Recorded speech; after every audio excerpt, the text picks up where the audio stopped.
하나님의 말씀 보시겠습니다. 하나님의 말씀은 마태복음 7장 7절에서 12절까지의 말씀을 봅니다. 마태복음 7장 7절에서 12절 말씀입니다.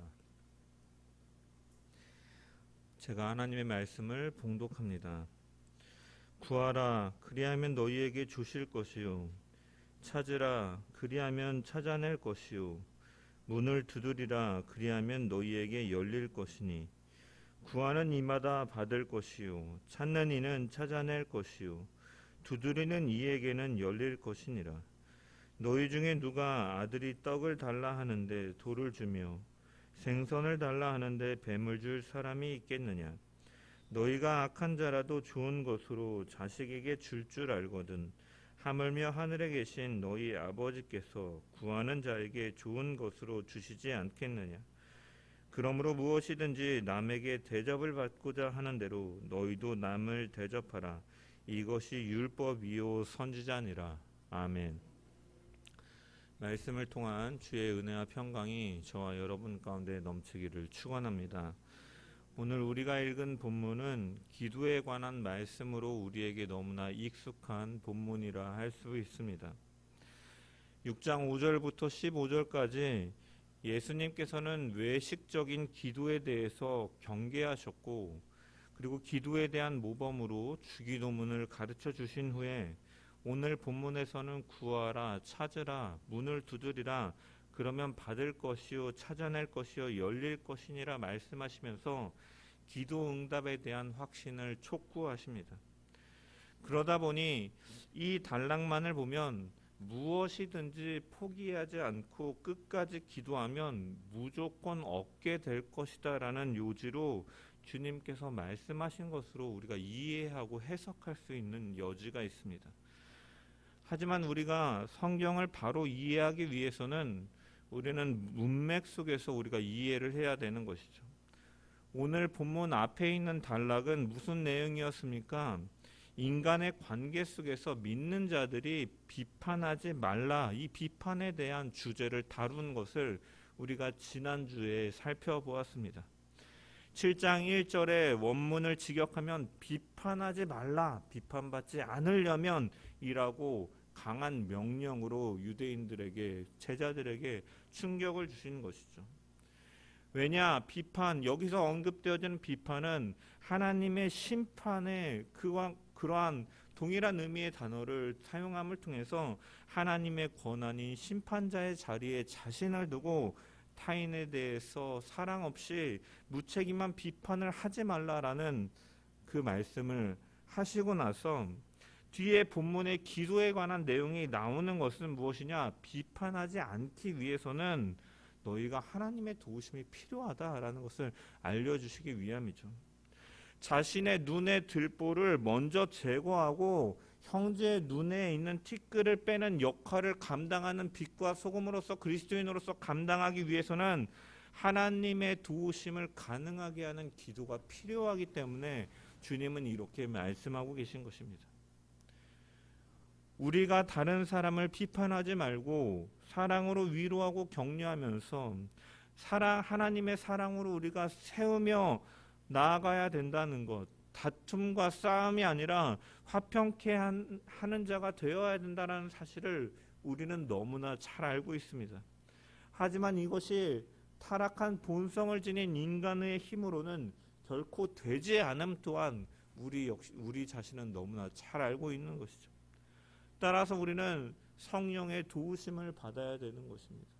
그래서 예수님께서는 오늘 본문에 우리에게 기도하라고 말씀하십니다.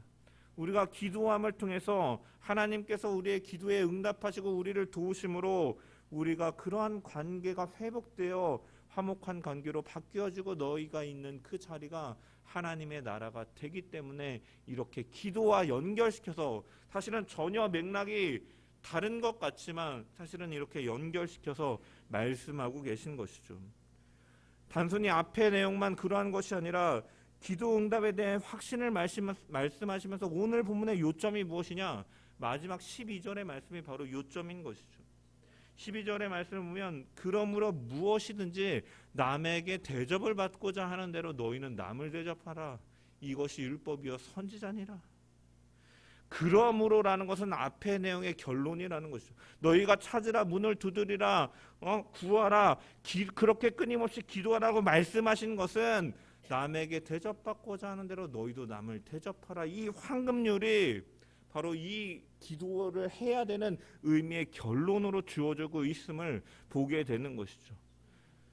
이 7장 12절의 말씀을 우리가 황금률이라고 하는데, 황금 아주 귀하고 그만큼 중요한 원칙이라는 의미에서 황금률이라고 말하는 것이고, 이 말씀을 이제 구약의 말씀으로 표현하자면 레위기 19장 18절의 말씀, 내 이웃 사랑하기를 내 자신같이 하라라는 것이죠. 남에게 대접을 받고자 하는 자는 너희도 남을 대접하라, 내 이웃 사랑하기를 내 자신같이 하라라는 거예요. 사랑하고 사랑받으며 하나님의 나라를 이뤄가라는 말씀인 것입니다. 그래서 이 이웃을 사랑하기 위해서 기도하라라는 것은요, 뜬금없이 주님께서 여기 본문에서 말씀하시는 것이 아니라 사실은 산상수훈의 교훈을 관통하는 것이기도 해요. 우리가 마태복음 5장에서 예수님께서는 원수를 사랑하라라고 말씀하시면서 그 사랑의 최대 행위가 뭐라고 말씀하셨습니까? 바로 기도임을 말씀하셨죠. 마태복음 5장 43절에서 44절의 말씀을 보면은 또 내 이웃을 사랑하고 내 원수를 미워하라 하였다는 것을 너희가 들었으나 나는 너희에게 이르노니 너희 원수를 사랑하여 너희를 박해하는 자를 위하여 기도하라라고 말씀하고 계신 거예요. 따라서 우리는 이 본문의 기도 응답에 대한 오해를 바로잡아야 될 필요가 있다라는 것이죠. 구하라, 찾으라, 두드리라, 그러면 주어질 것이다, 찾을 것이다, 열릴 것이다 라는 것은 마치 우리에게 없는 어떤 것을 하나님께 말씀드려야 하거나 아니면 그렇게 달달 볶아가지고 바짓가랑이 끌어당기는 것처럼 하나님을 이렇게 달달 볶아야지 내가 원하는 그것을 주시도록 해야 된다라고 암시하는 것이 아니다라는 것이죠. 왜냐? 그렇게 해석한다면 이미 앞전에 주님의 가르침과 이미 모순이 되는 거예요. 왜? 예수님께서는 이러한 기도에 대해서 염려하고 기도하는 것에 대해서 이것들은 이방인들이 구하는 것이다라고 말씀하셨기 때문에, 하나님께서는 우리의 아버지가 되시기 때문에 우리에게 주실 것을 다 아시는 분이기 때문에 너희는 먼저 그의 나라와 그 일을 위하여 구하라라고 말씀하셨기 때문이죠. 따라서 오늘 본문에서 주님께서 말씀하시는 끊임없이 간구하고 기도해야 되는 내용은 내게 없어서 내가 바라고 정말 간절히 원하는 것을 가리키는 것이 아니라 바로 무너진 관계가 회복되고 하나님의 나라가, 하나님의 사랑이 선포되어지는 그 하나님의 나라를 위해 사용될 도구로서 내가 이웃을 비판하지 않고 더 나아가서 적극적으로 사랑하는 모습으로 하나님의 나라를 이뤄감을 위해 기도해야 됨을 주님께서는 우리에게 분명히 교훈하여 주고 계시다라는 것입니다. 오늘 본문이 말하는 것이 이거의 사랑의 적극적인 표현인 것이에요. 우리는 이웃 사랑에 대해서 두 가지 측면에서 생각해 볼 수가 있습니다.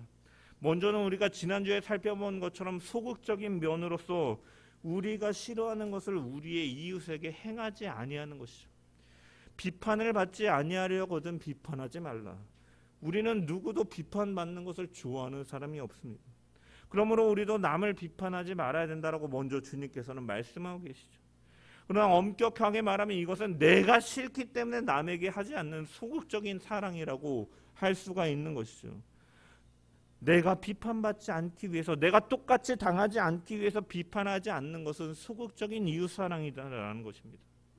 그렇지만 여러분 생각해 보십시오. 우리가 남에게 어떠한 피해나 해악을 끼치지 않는다고 해서 그를 사랑한다라고 말할 수는 없는 것입니다.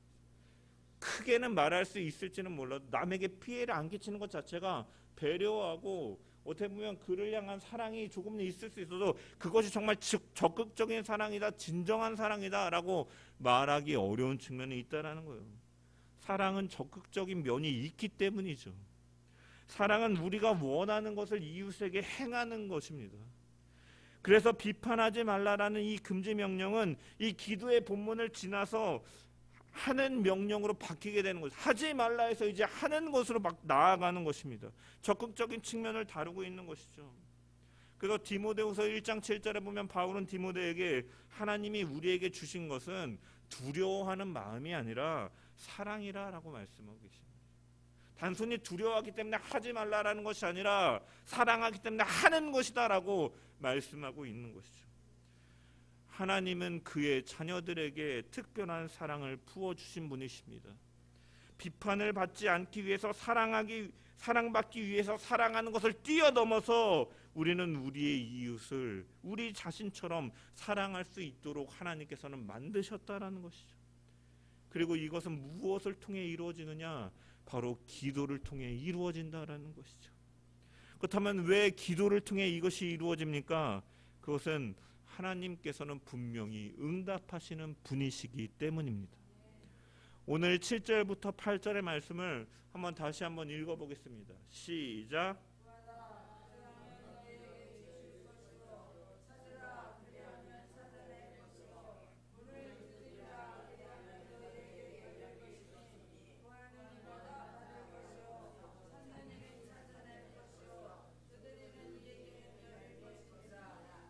아멘.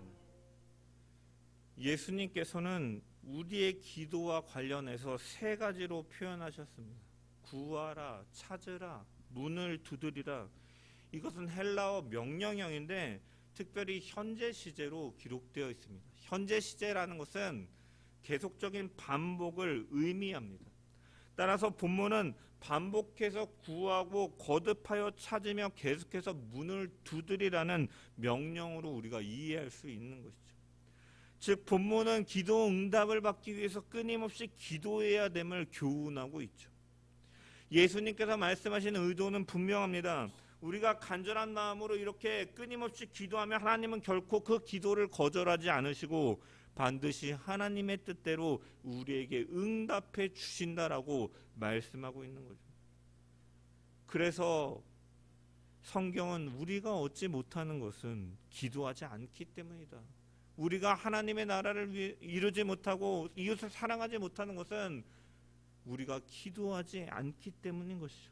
내 힘으로 무엇인가를 하려고 하기 때문에 실수하고 그렇기 때문에 실패할 수밖에 없는 것입니다. 기도함을 통해서 우리는 이것을 해나갈 수 있는 것이죠.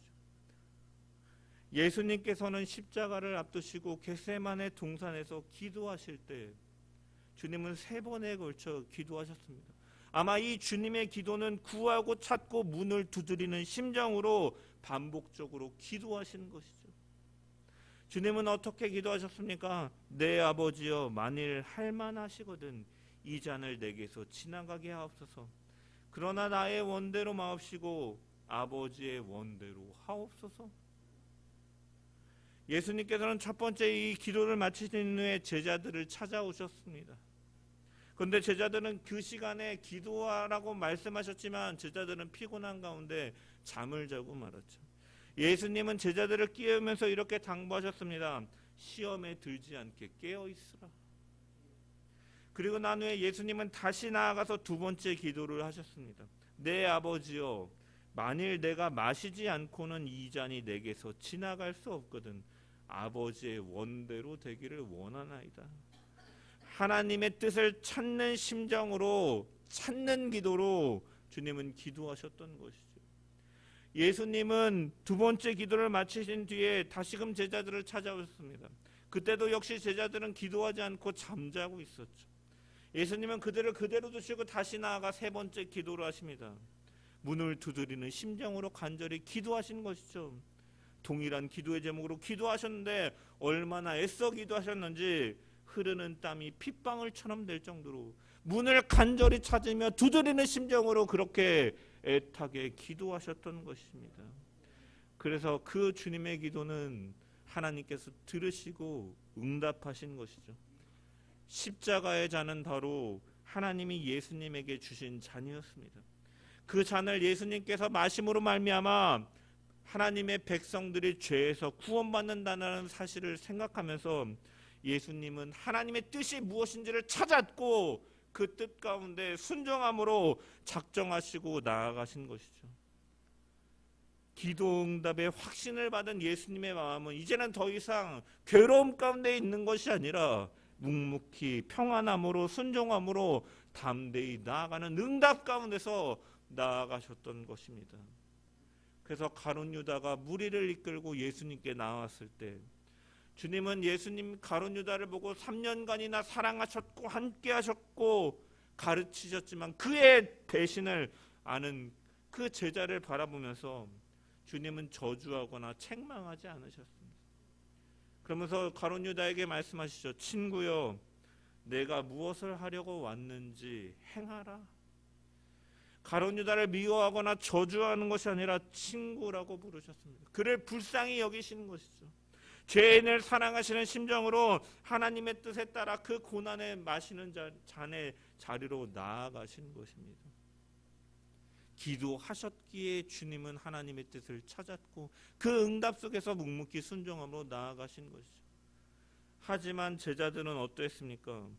그들은 기도하지 않고 잠만 잤다고 그 제자들 스스로가 이야기하고 복음서에 증언합니다. 베드로는 무리가 잡으러 왔을 때, 예수님을 잡으러 왔을 때 검을 뺏어서 제사장의 종인 말고의 귀를 베어버립니다. 베드로의 이러한 행동은 표면적으로는 예수님에게 충성을 보이는 것 같아 보이지만 베드로가 하는 일은 예수님을 돕는 일이 아니라 만용에 불과한 것이고 하나님의 뜻과 상관없이 자신의 분노로 행동한 것이죠. 사실 예수님의 부활 승천하신 이후에 제자들을 통해서 하나님의 그 행하신 그 복음이 선포되어야 되는데 오히려 만약에 그의 일로 인해서 베드로가 감옥에 갔고 처벌을 받았다면 그것은 하나님의 뜻에 오히려 반하는 행동에 불과한 것이죠. 베드로는 기도하지 않았기 때문에 하나님의 뜻을 알지 못했던 것이죠. 여러분, 우리는 기도해야 되는 것입니다. 사랑의 하나님, 나의 마음에 사랑을 심어달라고 우리는 기도하면서 하나님의 뜻을 구하며 하나님의 뜻을 발견할 수 있어야 된다라는 것이죠. 형제의 눈 속에 있는 티를 보기에 앞서서 내 눈의 들보를 깨닫게 해달라고 주님께서 내게 허락하신 이 십자가의 기쁨을 끝까지 지고 주님처럼 묵묵히 하나님의 뜻을 바라보면서 묵묵히 걸어갈 수 있게 해달라고 우리는 기도하면서 하나님의 나라를 위해 기도하면서 순종하면서 나아가야 될 줄 믿습니다. 이러한 간절한 마음으로 우리가 기도할 때 나의 약함을 바라보고 주님의 도우심을 구하며 나아갈 때 하나님은 분명히 그 기도 가운데 응답하시고 그 응답 속에서 주님이 평안함 가운데 묵묵히 순종함으로 그 길을 걸어가셨던 것과 같이 우리 안에 평강이 넘치고 고난과 어려움 가운데서도 하나님의 사랑을 마음에 품고 세상을 향해 나아갈 수 있는 그리스도인으로서 세워져 갈 줄 믿습니다. 또한 여러분, 기도는 왜 해야 됩니까? 바로 그 기도는 하나님을 닮아가게 하기 때문인 것이죠. 에베소서 5장 1절을 보면은 그러므로 사랑을 받는 자녀같이 너희는 하나님을 본받는 자가 되라라고 말씀하고 있습니다. 사랑을 많이 받은 자녀는 그 부모의 행동을 배웁니다. 아버지가 자기 어머니에게 잘하는 모습, 챙겨주는 모습을 보면 아이는 그렇게 하라고 가르치지 않아도 자연스럽게 그러한 행동을 하는 것을 여러 연구 결과를 통해서 볼 수가 있습니다. 남편이 아내에게 무언가 요리를 하고 있는 아내에게 끊임없이 챙겨주고 먹이고 이렇게 도와주고 하는 모습을 본 아들은 나중에 보니까 그것을 가르치지 않아도 그대로 아이가 어머니에게, 자기 엄마에게 그러한 행동을 하는 것을 감동 영상이라고 해서 이런 인터넷에도 떠도는 것을 볼 수가 있는데, 하나님의 자녀인 우리는 하나님의 사랑을 받는 자로서 하나님을 본받아야 된다는 것이죠. 하나님이 우리를 사랑하시는 것처럼 우리가 하나님을 본받아서 서로를 사랑하는 것이 마땅하다라는 것입니다. 오늘 본문 9절에서 10절의 말씀을 보면 주님은 이렇게 비유로 말씀하고 계십니다. 우리 9절 10절 말씀을 한번 같이 읽어보겠습니다. 시작.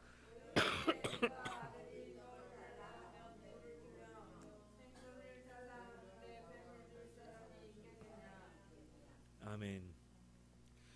예수님께서는 하나님의 사랑을 말씀하시기 위해 두 개의 비유를 언급하고 계시죠. 떡과 생선을 언급하고 계십니다. 이 떡과 생선은 당시에 유대인들이 주로 먹던 음식이었습니다. 그래서 오병이어의 기적 같은 경우에도 소년이 무엇을 가져옵니까? 떡 5개와 물고기 2마리를 가져오는 것이죠. 또한 칠병이어 사건에서도 보면 떡 7개와 물고기 2마리를 통해 4,000명을 먹이십니다.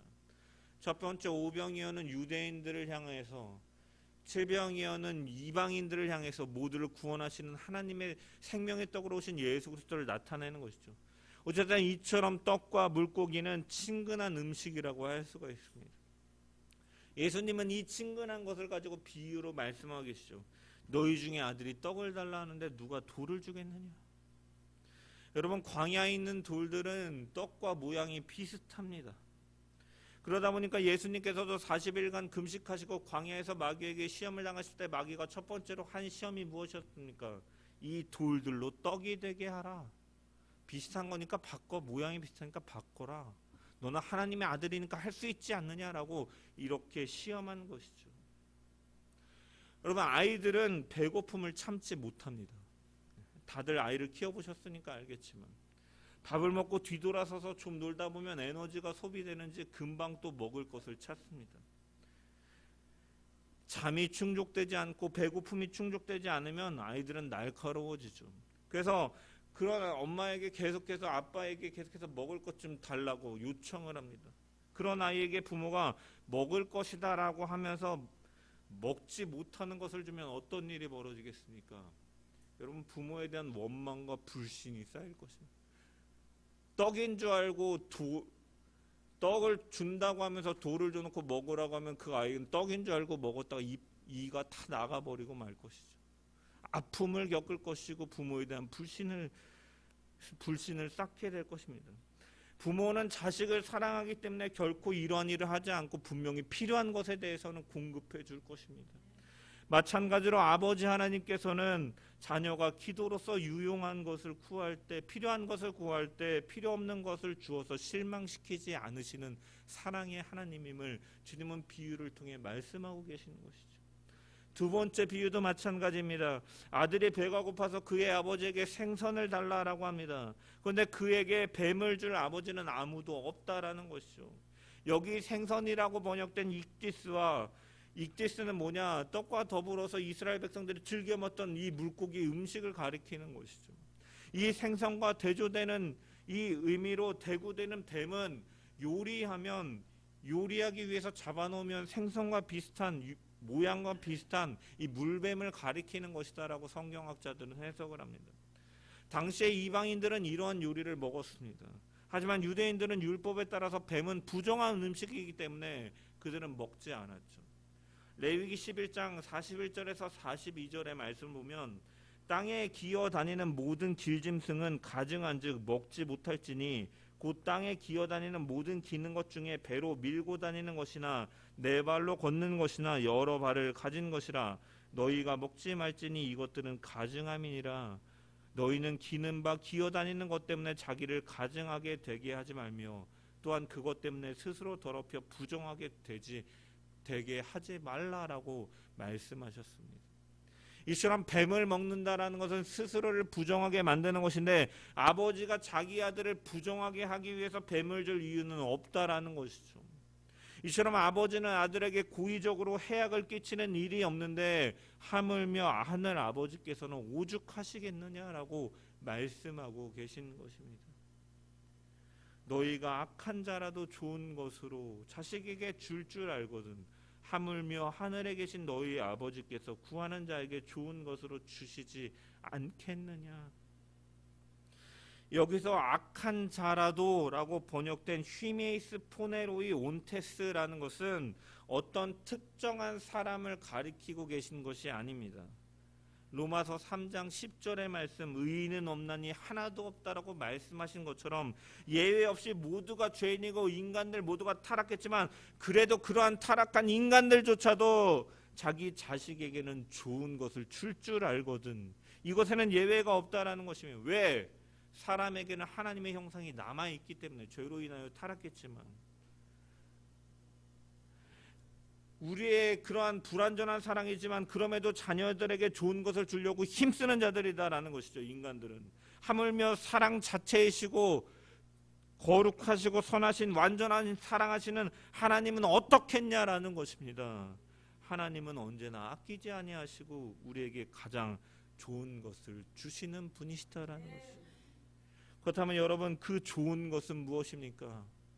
오늘 본문과 병행되는 누가복음 11장의 말씀 보면 우리를 향한 하나님의 사랑이 얼마나 풍성한지, 그리고 그 하나님께서 그 좋은 것으로 무엇을 주시는지 말씀하시는데, 너희가 악할지라도 좋은 것을 자식들에게 줄 줄 알거든 하물며 너희 하늘 아버지께서 구하는 자에게 성령을 주시지 않겠느냐. 누가는 성령을 강조하기 때문에 여기서 특별히 성령이라고 언급합니다. 우리가 무엇을 구하든지 하나님은 우리에게 성령을 주실 것이다. 여러분, 성령은 무엇을 가리킵니까? 하나님의 영이고 우리 가운데 내주하시고, 그분의 내주하심은 우리를 어떻게 하시기 위함입니까? 바로 우리를 도우시기 위함인 것이죠. 즉 성령은 하나님의 도우심을 의미하는 것입니다. 구하라, 찾으라, 문을 두드리라. 하나님의 나라를 위해 기도하고 나아가면 하나님은 분명히 응답하실 것이고 우리를 그 사랑으로 대하실 것이며 우리를 도우실 것이다라고 주님은 이 비유로 말씀하고 계시다라는 것이죠. 우리를 위해 독생자를 아낌없이 내어주시는 하나님의 사랑을 기도를 할 때 우리를 깨닫게 하시고 그 진리로 늘 인도하셔서 하나님의 사랑으로 우리의 이웃을 대하며 나아갈 수 있도록 하시는 하나님이신 줄 믿으시길 소망합니다. 또한 하나님께서 주시는 좋은 것에 대해서 조금 더 생각해 보기를 원합니다. 하나님이 주시는 좋은 것은, 그 좋은 것은 우리가 바라는 좋은 것이 아닐 수도 있음을 우리는 또한 알아야 됩니다. 한 신학자는 기도에 대해서 이러한 말을 남겼습니다. 우리가 무엇을 구하든지 하나님께서 주시겠다고 약속하셨다면 나는 절대로 다시 기도하지 않을 것이다. 왜냐하면 하나님께 뭔가를 구하는 나 자신의 지혜에 대해 나는 충분히 확신하지 못하기 때문이다라고 말하였던 것이죠. 하나님께서 약속하신 응답이 우리가 원하고 구하는 것에 대한 무조건적인 응답이라면, 사실 우리가 구하는 것들이 실제로 주어졌을 때 우리는 너무나 많은 것들이 좋지 못한 결과로 초래될 것임을 우리는 사실은 경험적으로 알 수가 있죠. 이처럼 하나님의 응답은 꼭 우리가 원하는 응답으로 주어지지 않을 수 있음을 우리는 기억해야 된다는 거예요.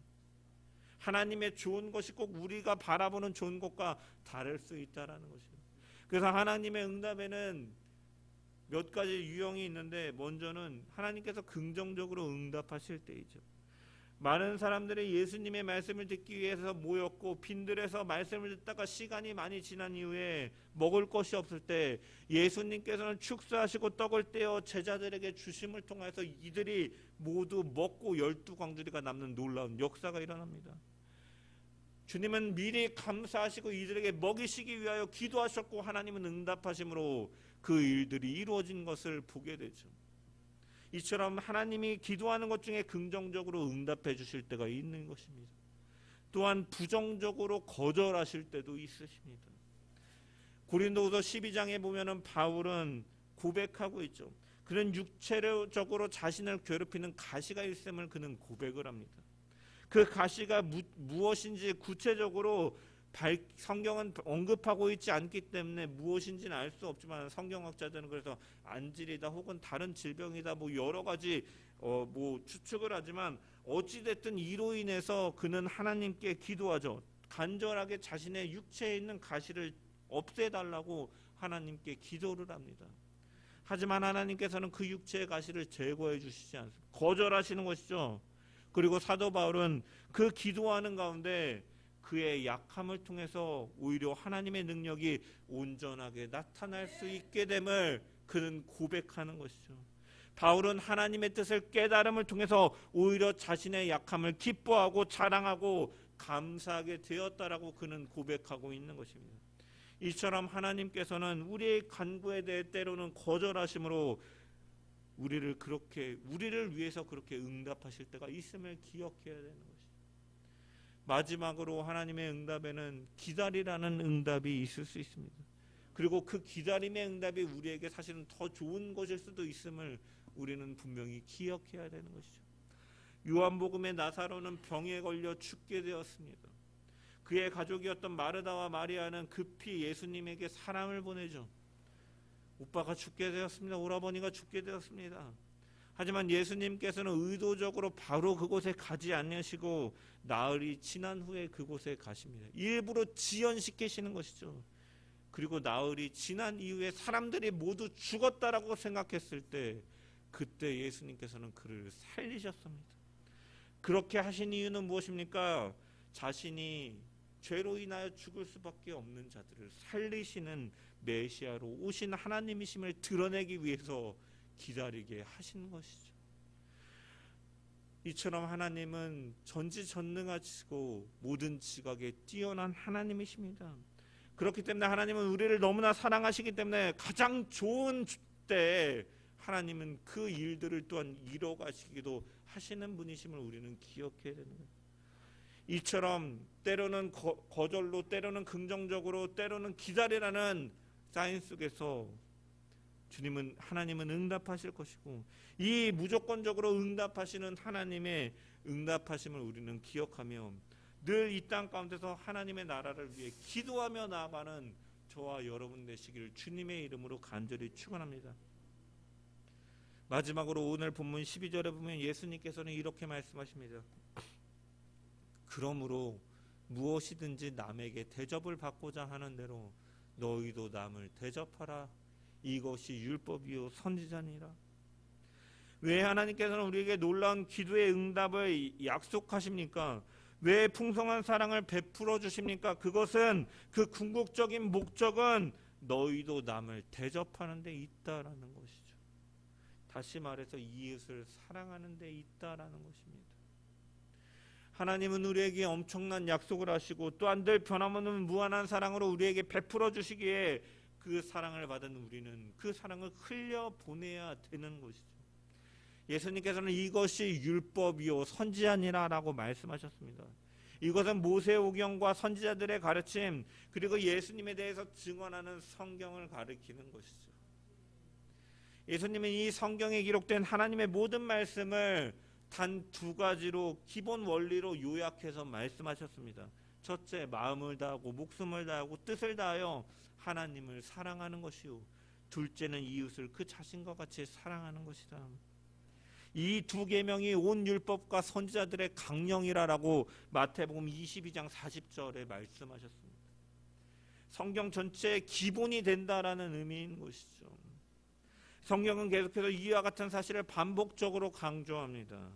로마서 13장 8절을 보면은 남을 사랑하는 자는 율법을 다 이루었느니라 라고 언급하고 있고, 13장 10절은 이웃사랑을 가리켜서 율법의 완성이다 라고 언급하고 있습니다. 또한 갈라디아서 5장 14절에 보면 온 율법은 내 이웃 사랑하기를 내 자신같이 하라 하신 말씀에서 이루어졌나니 라고 말씀하고 있죠. 아울러 야고보서 2장 8절은 내 이웃 사랑하기를 내 몸같이 하라 하신 율법을 최고의 법이라고 언급하고 있습니다. 남을 대접하는 것이, 하나님을 정말 목숨을 다해 사랑하고 이웃을 사랑하는 것이 성경의 가장 중요한 두 가지 원리이다라는 거예요. 그리고 이것은 기도를 통해 이루어진다라고 주님은 말씀하고 계신 것이 바로 오늘의 말씀인 것이죠. 이처럼 하나님은 분명하게 응답하시는 하나님이시며 우리를 향한 하나님의 사랑을 깨닫고 본받게 하시는 분이십니다. 따라서 우리는 이 하나님의 말씀을 우리가 믿으며 이 말씀에 순종함으로 이 땅 가운데 기도함을 통하여서 이웃을 향해 기도함을 통하여 하나님의 사랑을 드러내고 하나님의 나라를 세워가는 저와 여러분들 되시기를 주의 이름으로 간절히 축원합니다. 기도함을 통하여 이러한 능력이 나갈 수가 있고, 기도함을 통해서 우리에게 남을 진정으로 살아갈 수 있는 힘을 하나님께서는 도우심을 통해 주실 것이요, 성령을 통해서 하나님의 사랑을 깨닫고 그 넘치는 사랑 안에서 우리 역시 진정으로 사랑하며 살아갈 수 있게 되는 줄 믿습니다.